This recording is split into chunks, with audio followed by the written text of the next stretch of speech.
How to stop Facebook from announcing your birthday.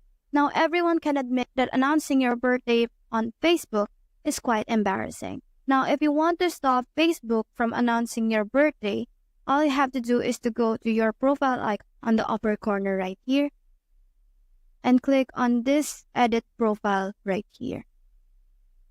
After that, you just have to scroll down to the very end until you see edit your about info right here. Now you just have to scroll down until you see your basic information that states your birthday. You just have to click on edit right here and locate your birthday right here. Now, in order for you to stop Facebook from announcing your birthday on that specific date, all you have to do is to make sure that your birthday is set to only me, so that only you yourself knows your birthday and not everyone will be able to see or celebrate your birthday with you.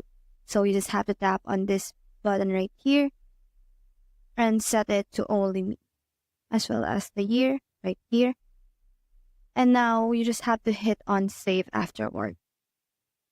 This way, Facebook won't be able to announce your birthday because it is not present on your basic information.